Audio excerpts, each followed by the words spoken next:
Möhtərəm qardaşlar, sizlərə növbəti tövsiyəm. İxlaslı olmağı tövsiyə edirəm. Çox ehtiyacımız var. Gecə getdikcə göyün üzündə, yerin üzündə zülmət çoxaldığı kimi, zaman qiyamətə yaxın getdikcə əziz qardaşlarım fitnə fəsad çoxalır. Şər çoxalır, ixlaslı qullar azalır. İnsanın ixlasını azaldan, pozan, fəsada uğradan səbəblər çoxalır. Özümə və sizə ixlası tövsiyə edirəm. İxlas məsələsində qəti şəkildə səhlənkarlıq etməyin. Hər gün, hər səhər, hər axşam ixlas məsələsi üçün nəfsinizi hesaba çəkin. Çünki ən çox qiyamət gün həsrət çəkən insanlar İxlasdan məhrum olan insanlar olacaq. Allah Teala Quran-ı Kerimdə buyurur: وَقَدِمْنَا إِلَى مَا عَمِلُوا مِنْ عَمَلٍ فَجَعَلْنَاهُ هَبَاءً مَنْثُورًا. El-Furqan suresi 23. ayə. Deyir, onların etdiklərini biz götürəcəyik. Onların etdiklərini götürəcəyik.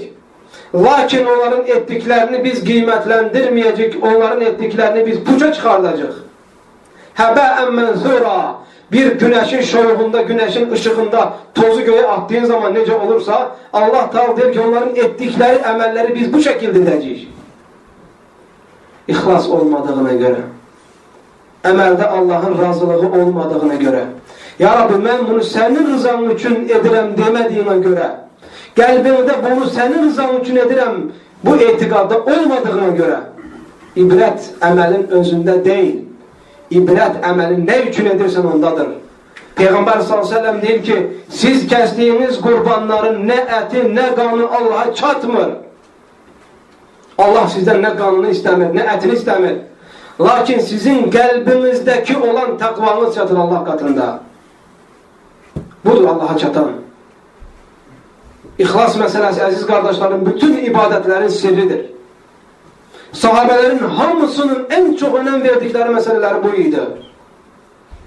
Qorxarlardı riyadan, qorxarlardı ikiyüzlülükdən, qorxarlardı əməllərində onlara qalan yorğunluq olmağından, Allahın qabağında sorğu sual günü məhşər meydanında lüt şəkildə, başı, ayağı yalın, açıq şəkildə Allahın qabağında durub hesaba çəkiləndə əməllərinin puç olmasından qorxarlardı. Allah onların əməllərini saxlayacaq və sonra gözlərinin qabağında puç eləyəcək, zay eləyəcək. Deyəcək ki, siz bu əməlləri etdiniz ki, sizə səna olunsun və s. kimi. Hamınız bilirsiniz, əziz qardaşlarım, insanlar məhşər meydanına toplananda Allah Teala heç kəsi hesaba çəkmədən 3 ən böyük əməl sahibini hesaba çəkəcək. Allah yolunda mücahidi, ən çox sədəqə verəni, ömrünü elmə həsr eləyəni. Ən çətin şeylərdir bunlar. Əməllərdən ən çətin olanıdır, möhtərəm qardaşlar, Allah yolunda cihad eləmək. Əməllərdə ən çətin olanıdır, insan ömrünün axırına kimi elm tələb eləmək. Kitab oxumağa səbr eləmək, yazmağa səbr eləmək. Əməllərin ən çətin növündəndir bir insan malını, mülkünü xərcləmək. Allah Teala bu 3 əməl sahibini insanların qabağında ilk dəfə bunları hesaba çəkəcək. Onların birincisindən soruşacaq ki, mən sənə ürək verdim, sənə cəsarət verdim, sənə yiğidlik bəxş elədim, sənə verdiyim güclə, cəsarətlə sən nə elədin? Allah Teala buyurur, ثُمَّ لَتُسْأَلُنَّ يَوْمَئِذٍ عَنِ النَّعِيمِ. Siz qiyamət günü Allah verdiyi hər nemətdən sorğu suala çəkiləcəksiniz. Hamısından. Allah verən gözdən, dilindən, ağızdan, qulaqdan, əlindən, ayağından, Allah sana verdiyi hər nemətdən səni bir-bir hesaba çəkəcək. Harama baxan, imanı zəif qardaşlarıma deyirəm ki, Allah gözünü sorğu suala çəkəndə nə deyəcəksin? Dili yalan danışan, böhtan edən, qeybət edən, nəmmamlıq eləyən imanı zəif qardaşlarıma deyirəm ki, Allah sənin dilini hesaba çəkəndə nə deyəcəksin? Qulağını haramdan qorumayan, Allahın qadağan etdiyi şeyləri dinləməkdə həris olanlara, imanı zəif qardaşlarıma deyirəm ki, Allah qulağını hesaba çəkəndə nə deyəcək sənin qulağın Allah qatında? Allah Teala Quran-ı Kerimdə buyurur, biz onların qiyamət günü ağızlarını qapadacaq. Ağızlarını yumacaq, danışmayacaqlar. وَتُكَلِّمُنَ اَيْدِيهِمْ Və onların əlləri danışacaq. Və onların ayaqları danışacaq. Ona görə, əziz qardaşlarım, çox diqqətli məsələdir ixlas məsələsi. Çox diqqətli məsələdir ixlas məsələsi. Əməli etməkdə deyil, ibrət əməli saxlamaqdadır. Allah Teala soruşacaq ki, mən sənə vermişdim bu gücü, bu cəsarəti, bu ürəyi. Sən onu kimin üçün xərclədin? Deyəcək ki, ya Rabbi, mən o verdiyin cəsarəti sənin yolunda xərclədim. Hətta qanımı tökmək belə, hətta özümü qətlə yetirmək belə, hətta ölənə kimi sənin yolunda xərclədim bu verdiyin bədəni, gücü, qüvvəni, cəsarəti. Allah Teala deyəcək ki, sən yalan danışırsan. Biz onu ola bilsin ki, həmin insan bir toplumun içində yaşamış olacaq və o insanlar onun yalancı şəkildə öldüyünə inanmayacaq və yaxud onu düşünməyəcəklər, çünki bu qəlb məsələsidir. وَحُصِّلَ مَا فِي الصُّدُورِ Qiyamət günü Allah qəlblərimizdə gizlətdiyimizi üzə çıxardacaq. Hər kəs qəlbində nə düşündüyünü hamı biləcək. Bu dünyada gizlidir. Qəlbində nə var, heç kəs bilmir. Və Allah qapı qoymayıb kimsə bilsin.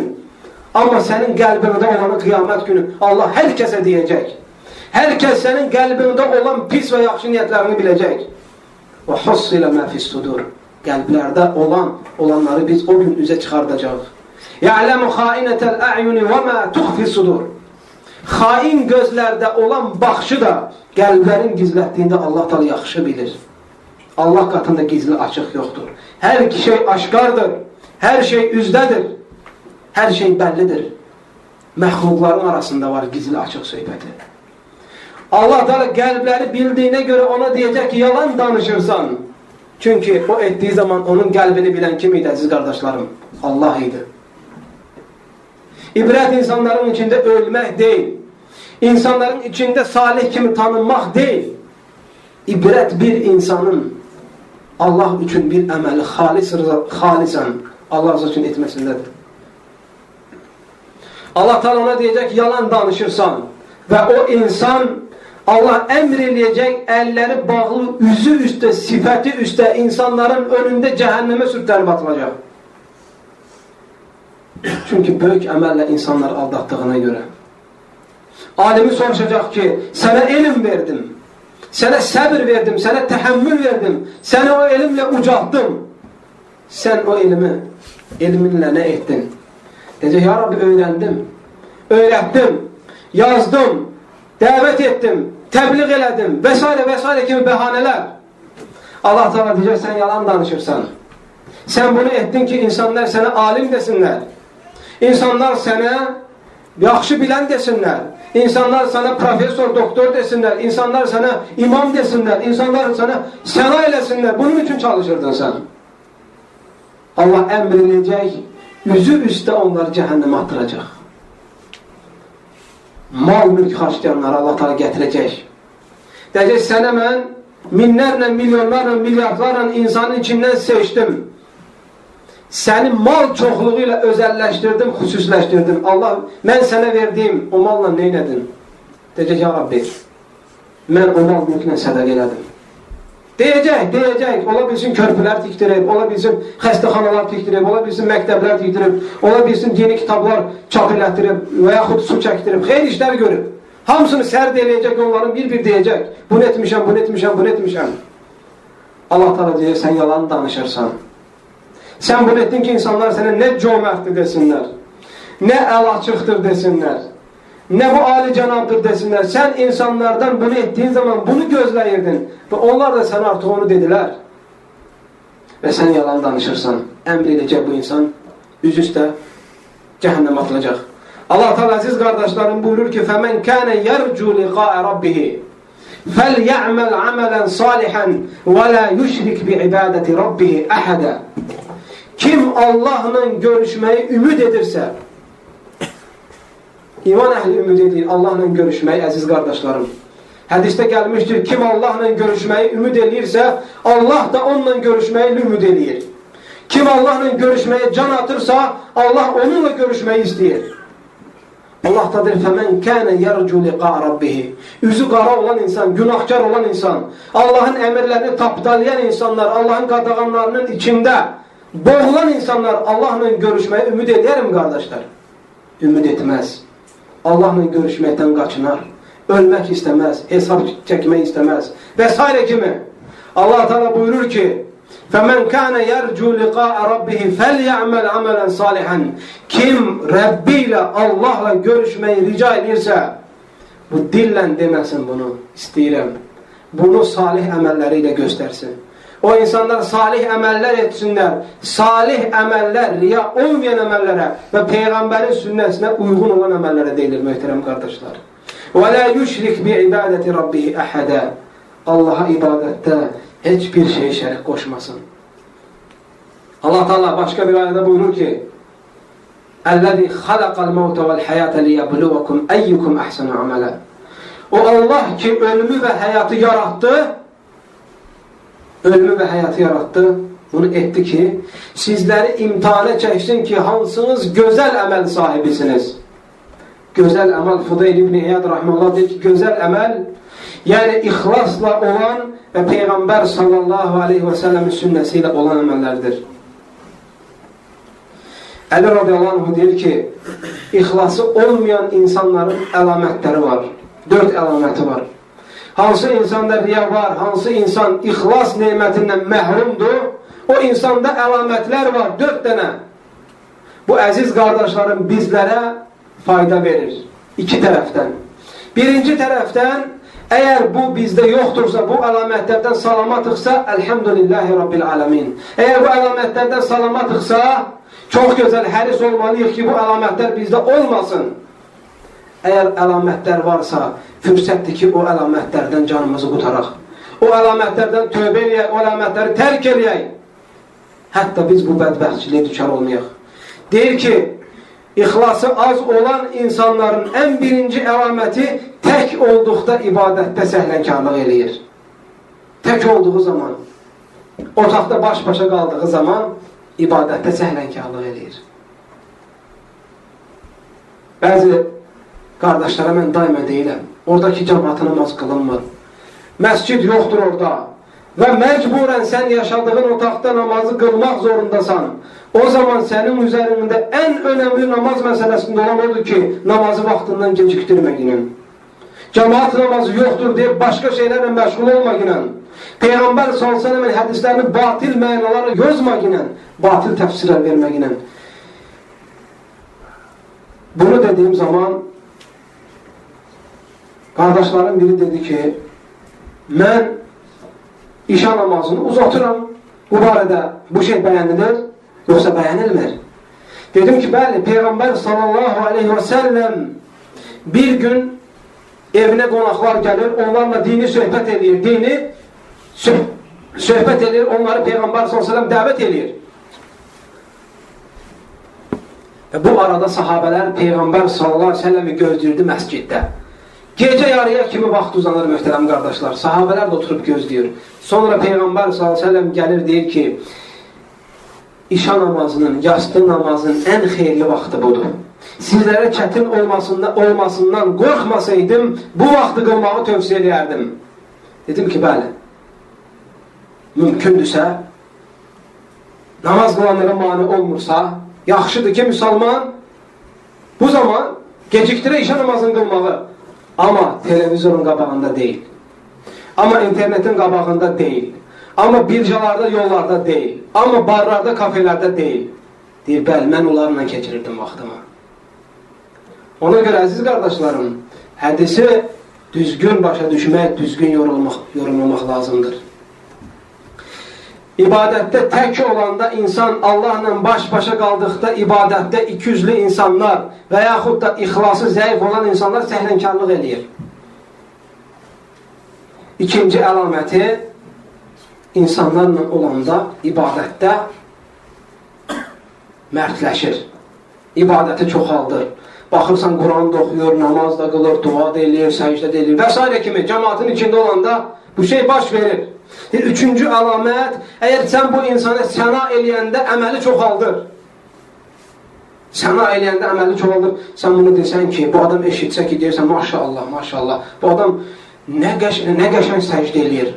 Nə qədər səbirlidir, səcdəsini uzatır. Uzat dedikcə uzatır, uzat dedikcə uzatır. Maşallah, çünki səna eşidir. Deyir ki, o adam səna olunduğunu eşidəndə əməli çoxaldır. Və qınandığını, pisləndiyini, təhqir olunduğunu eşidəndə əməli tərk edir. Bu, əziz qardaşlarım, ixlasda zəif olan insanların əlamətləridir. Bəzi sələflərdən gəlib ki, kim ikiyüzlülükdən və yaxud da ixlasın olmamağından, ixlaslı olmağını istəyirsə, ixlassızlıqdan salamat qalmaq istəyirsə, 4 şeyə fikir versin.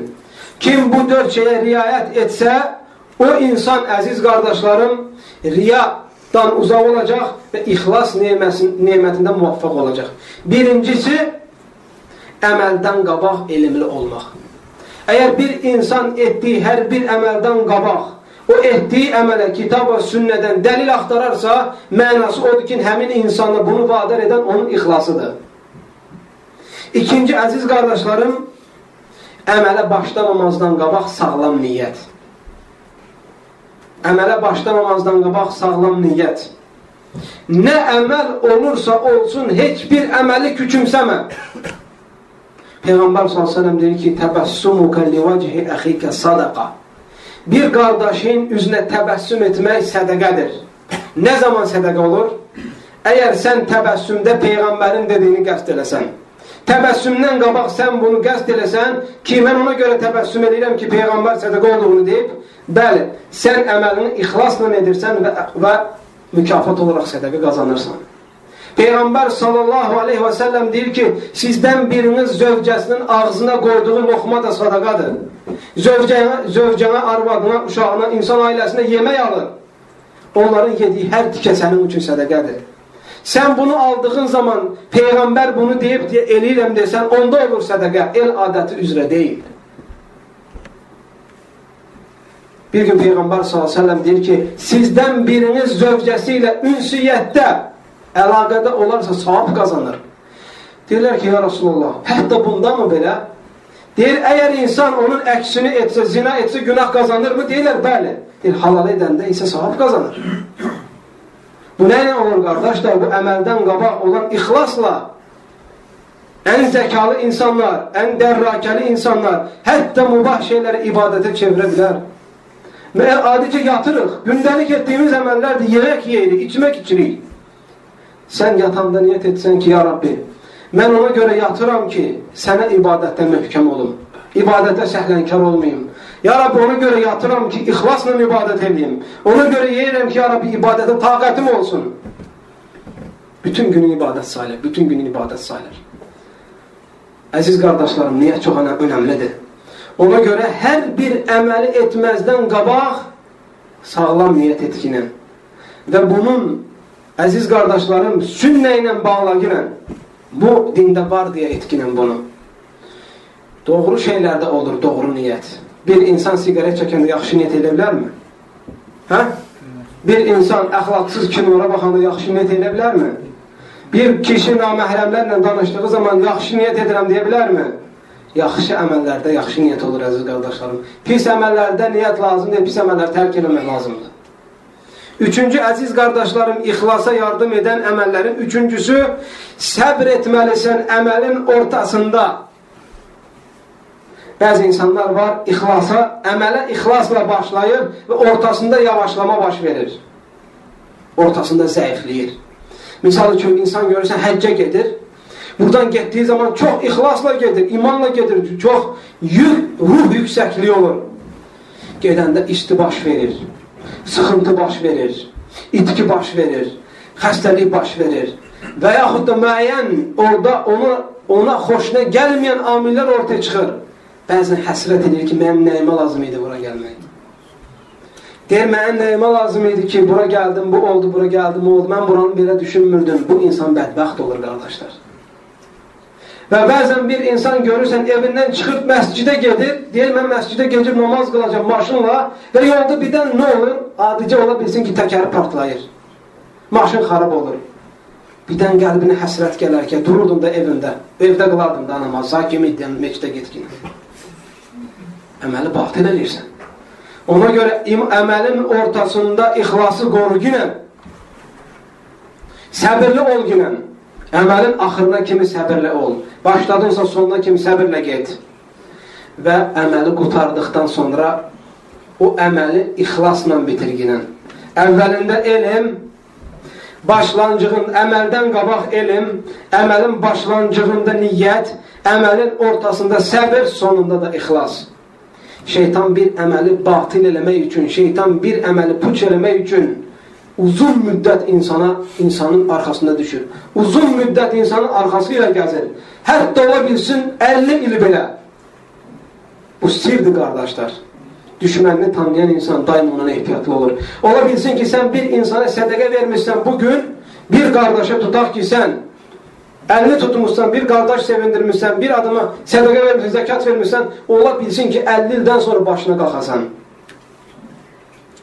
Şeytan variantlar, şeytan bəzi yollar gətirəcək ki, hətta sən bunu edəsən deyə. Ona görə sələf-i salih yaxşı əməllər etdikdən sonra unudarlardı. O əməli xatırlamamağa çalışarlardı. Əgər bu ictimai bir məsələ olsaydı, başqasına yardım məsələ olsaydı, özləri tanınmamağa çalışarlardı. Qorxurlardı ki, birdən başına qalxar adamı. Puç eləyər birdən adamı. Çünki əməli etmək deyil çətin, əməli qoruyub saxlamaqdır çətin, əziz qardaşlarım. İxlasın səmərələri çoxdur. Hansı toplumda, hansı cəmaatda, hansı millətdə, hansı tayfada, hansı ölkədə ixlaslı insanlar nə qədər olarsa, o ölkədə sabitlik çoxalar. O qədər insanların içində şirk, küfür, bidət və xurafətlər azalar.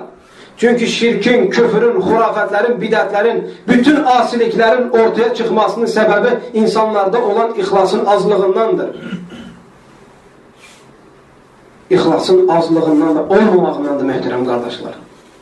Əgər bir yerdə ixlas olursa, tövhidi tələb edir, sünnəni tələb edir, sabitliyi, əmin amanlığı tələb edir. Ən böyük səmərələrindən ixlasın qəlbləri birləşdirir ixlas. Əgər insanların məqsədləri, niyyətləri və getdiyi yolları, mənhəcləri müxtəlif olarsa, heç vaxt o insanların qəlbləri birləşməz, qəti şəkildə. İxlas, niyyət birliyi deməkdir. Niyyət birliyi deməkdir. Niyyət birliyi deməkdir. Əgər bir cəmiyyətdə bu olarsa, vallahi, billahi, tallahi, oradakı, o toplumda yaşayan insanların qəlbləri parçalanmaz. O insanlar müxtəlif yollara düşməzlər. Qəlbləri birləşdirir, ixlas, möhtərəm qardaşlar. İmam Buxari gətirir, Səhih kitabında bir gün Abu Bakr'la Umar ibn Xattabın arasında mübahisə olur. Qısa bir mübahisə. Və Abu Bakr gəlir Peyğəmbər sallallahu aleyhi və səlləmin yanına ki, Ya Rasulullah, Umarla aramda mübahisə oldu. Bəlkə çağırasan ondan mən üzr istəyəm. Bəlkə onun halallaşam. Çünki hər saniyə məni ölüm gözləyir. Ölə bilərəm ya Rasulullah. İxlas var qardaşlar.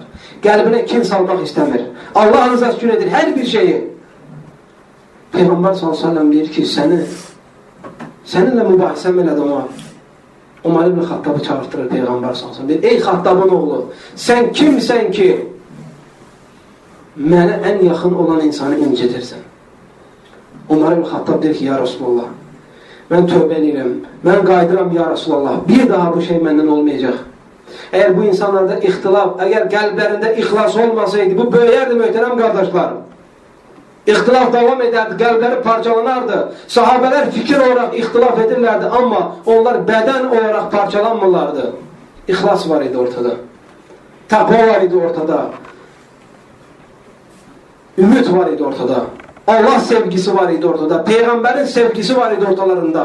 Cənnətdən, cənnətə ümid, cənnət sevgisi və cəhənnəmdən qorxu var idi ortalarında.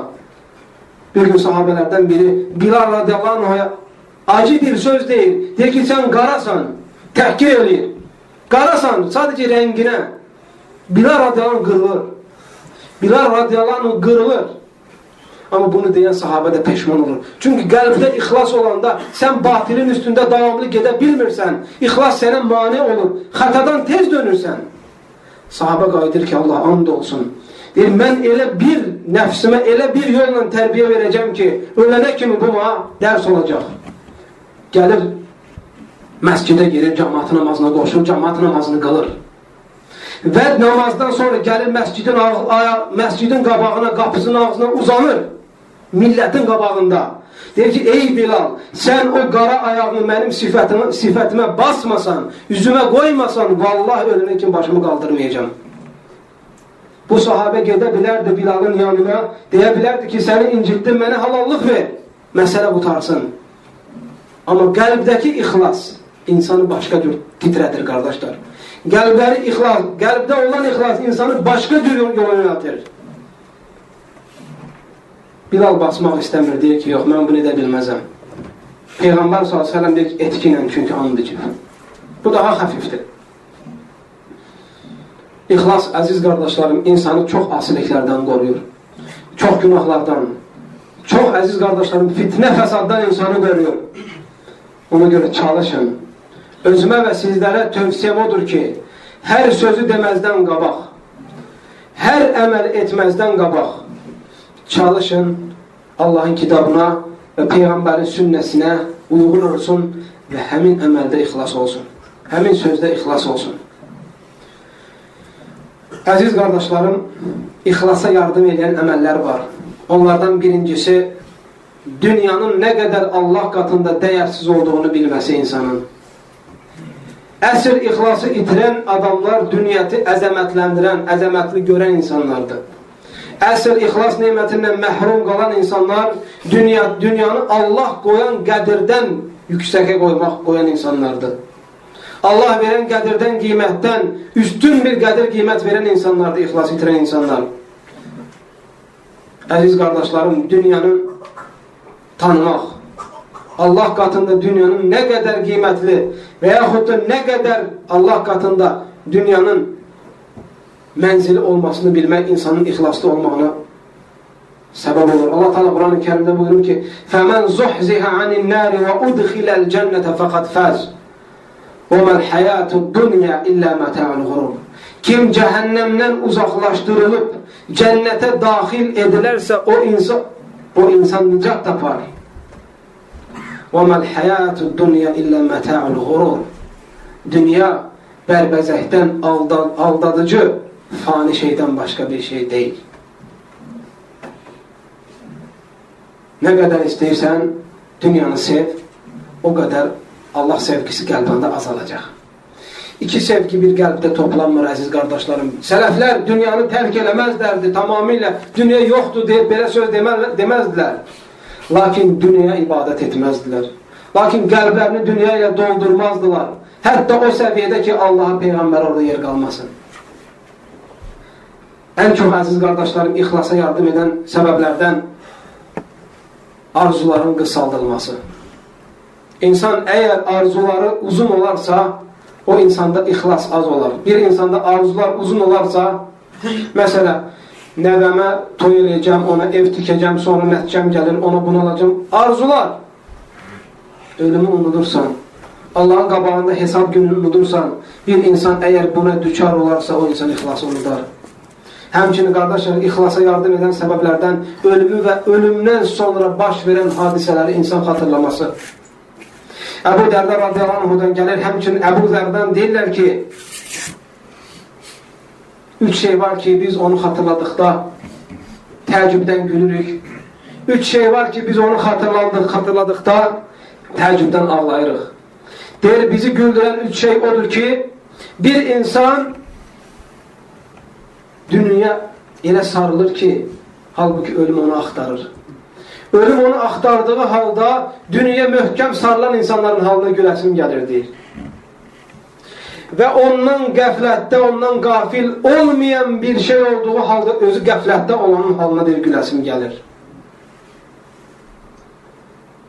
Və ağzı dolusu qəhqəhə çəkib güləndən təəccüblənirəm ki, deyir, bilmir ki, Allah ondan razıdırmı, yoxsa o insana qəzəbin, o insan Allahın qəzəbindən dükar olub.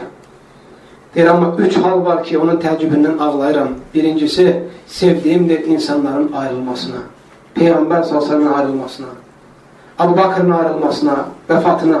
onların vəfatına, Osmanın vəfatına, salih insanların, sevdiyim insanların halına, onlardan ayrı qalmağıma, onların vəfatını gördükdə deyir, ağlayıram. Və ölümü xatırladıqda deyir, ağlayıram. Və Allahın qabağında nə haraya gedəcəyimi bilmədiyim halda Allahın qabağında durmağımı xatırlayanda ağlayıram. Peyğəmbər sallallahu aleyhi ve sellem buyurur ki لَوْ تَعْلَمُ الْحَيْوَانَاتِ مَا تَعْلَمُونَ مِنَ الْمَوْتِ مَا أَكَلْتُمْ لَحْمًا سَمِينًا əbədə. Peyğəmbər bildirir ki, ölümü xatırlamaq çox acı bir şeydir. Sahabələri çox qorxudardı ölüm. Çünki Peyğəmbər sallallahu aleyhi ve sellem buyurur ki اِنَّمَا الْأَعْمَالِ بِالْخَوَاتِمِ Əməllər axırına görədir. Hər bir sahabə qorxardı ki, görəsən bu dünyanı necə tərk edəcək? İman üzrəmi, ixlas üzrəmi? Görəsən bu insan namazda mı öləcək? Görəsən bu insan ağzı oruç olan öləcək? İman əhlini budur qorxudan. İman əhli qorxur ki, birdən televizorun qabağındalar. İman əhli qorxur ki, birdən asilik etdiyi zaman ölər. Qorxur iman əhli. Bundan qorxan insan ölümünə garantisi, zəmanəti, zamini olmayan bir insan ona görə çəkinir günahlardan. Peyğəmbər s.ə.v bilir ki, əgər siz ölümü necə bilirsiniz, heyvanlar bunu bilsəydi, ölümün qorxusundan deyil, siz kök heyvanatını yeməzdiniz. Qorxudan heyvanların hamısı ətini tükərdi. Amma bədbəxt insan bunu düşünürməsiz, qardaşlar. Yemək, içməklə cüssəsini böyütdüyü zaman, kökəlməyə həris olduğu zaman bunu düşünürməsiz, qardaşlarım. Ölüm çox acı bir şeydir.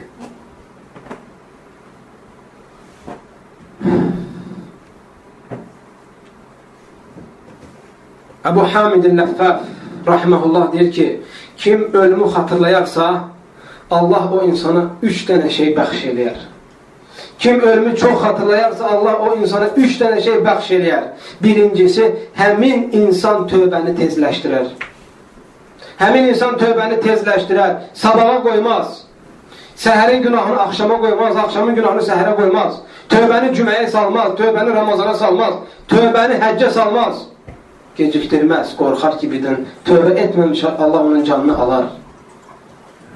Və buyurur ki, kim ölümü çox xatırlayarsa, o insan Allah ona verdiyi şeylə qənaətdə olar, razılığını bildirər, təmahkarlıq etməz. Və buyurur ki, kim ölümü çox xatırlayarsa, o insan ibadətdə daimə zirvədə olar. O insan heç vaxt ibadətdə, əziz qardaşlarım, heç vaxt ibadətlərdə səhlənkarlıq etməz. Ən çox əziz qardaşlarım, insana ixlasa yardım edən səbəblərdən biri insanın Allahın qabağında sorğu suala duracağını düşünməsidir. O gün kafirlər belə, cəhənnəm əhli belə deyəcək ki, ya Rabbi, cəhənnəmə girməksə ki, razıyıq ki, məhşər meydanında sorğu sual başlat yine. يَوْمَنْ يَجْعَلُ الْهُلْدَانَ şibə. O günün heybətindən, qorxusundan, vahiməsindən körpə uşaqların saçı ağaracaq. Başında saç ağaracaq qorxudan. يَوْمَ يَفِرُّ الْمَرْءُ مِنْ أَخِيهِ وَأُمِّهِ وَأَبِيهِ. Kişi o gün öz qardaşını tərk edəcək, öz doğma qardaşını, dostunu tərk edəcək, qaçacaqsan. وَأُمِّهِ وَأَبِيهِ. Can ciyarı olan övlad anasını tərk edib gedəcək. Atasını tərk edib gedəcək. Nəfsindən başqa kimisə düşünməyəcək. وَصَاحِبَتِهِ وَبَنِهِ. Ən çox əzizi olan öz zövcəsini və öz övladlarını tərk edəcək.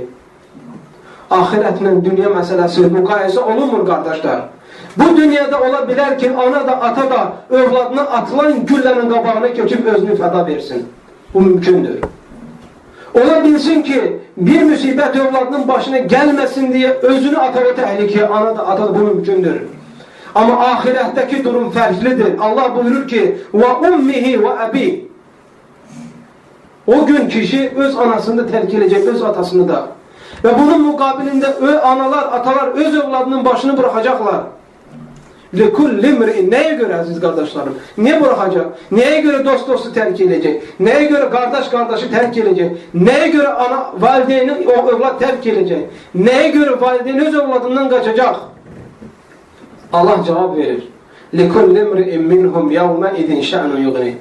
O gün hər kəs üçün özünə yetdiyi dərdi olacaq. Əgər bir kişi öz zövcəsini, öz övladını İslam'a uyğun şəkildə tərbiyə eləmibsə, Övladı, zövcəsi gəlib onun boğazından tutacaq ki, sən nəyə görə mənə haqqı çatdırmadın? Kişi qaçacaq ona görə. Qardaş deyiriksə, bir gün biz bir-birimizə qardaş deyiriksə, müsəlman deyiriksə, üzərimizdə olan haqq hüququ yerinə yetirməliyik. Əgər haqsızlıq eləsə, bir-birimizə qarşı o haqsızlığı verməkdən qorxaraq qaçacaq, hamımız bir-birimizi tərk edəcəyik. Nədir haqlarımız? Bir-birimizin dalımızla danışmamaq, bir-birimizə iftira etməmək, nəmmamlıq etməmək, yalan danışmamaq, böhtən atmamaq, həsədkarlıq, paxıllıq etməmək. Fani dünyada qardaş olaraq yaşamalıyıq.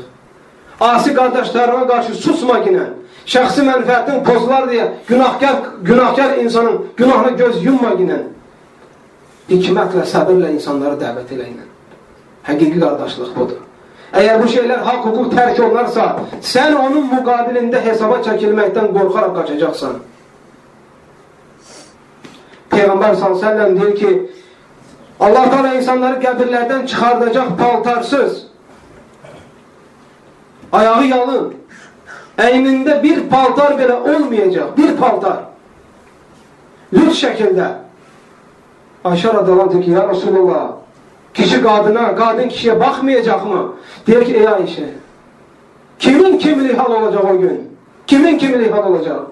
Hər kəs özünü düşünəcək. Bəni İsrail'dən rivayət var ki, Musa aleyhissalam deyəcək, ya Rabbi, nəfsimdən başqasını istəmirəm. Nə anamın bağışlanmasını istəmirəm, nə atamın bağışlanmasını istəmirəm. Nəfsim ya Rabbi, qoru məni bu günün dəhşətindən.